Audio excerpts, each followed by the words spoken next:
পরিচালক আর দুই অভিনেত্রী। সিনেমার পরিভাষায় এক ফুল দো মালি। টলিউডের big breaking news, Raj Chakraborty নাকি শুভশ্রীর সঙ্গে সম্পর্ক ভেঙে ফের মিমি চক্রবর্তীর সঙ্গে নতুন করে সম্পর্ক তৈরি করছেন। এই জটিল টানাপোড়েনের মাঝেই নাকি মিমি চক্রবর্তী ঘুমের ওষুধ খেয়ে হাসপাতালে ভর্তি হন। রাজ যান তাকে দেখতে, সেসব মেনে নিতে না পেরে নাকি গায়ে আগুন লাগাতে যান শুভশ্রী। সংবাদ মাধ্যমে এ খবর ছড়িয়ে পড়তেই হই হই কাণ্ড। জল্পনায় জল ঢালতে ফেসবুকে মুখ খুললেন শুভশ্রী।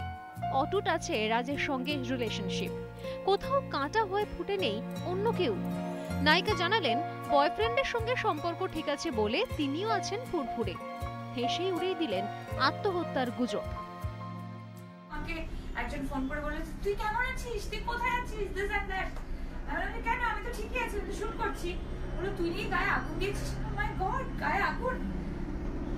আমার যারা দর্শকরা আছো, আমার যারা ফ্যানরা আছো, তাদেরকে এটাই বলতে চাই, আমি একদম ঠিক আছি। আমার আর রাজের মধ্যে কোনো প্রবলেম হয়নি, আমরা দুজনেই ঠিক আছি।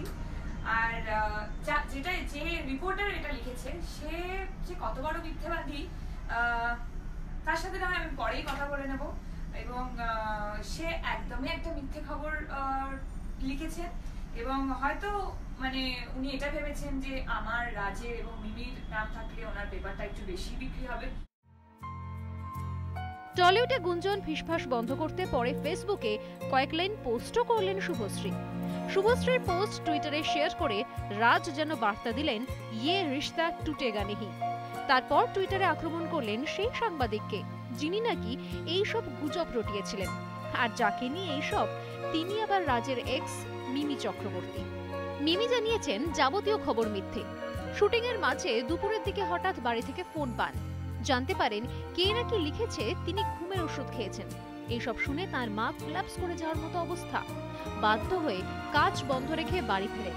নায়িকা প্রশ্ন তুলেছেন, এইসব খবরে পরিবারের ওপর দিয়ে কি ঝড় যায় কেউ বোঝেন? রাজ আর রাজের প্রেমিকার মাঝখানে তিনি, এইসব কি খবর, গুজব না সত্যি বলা মুশকিল।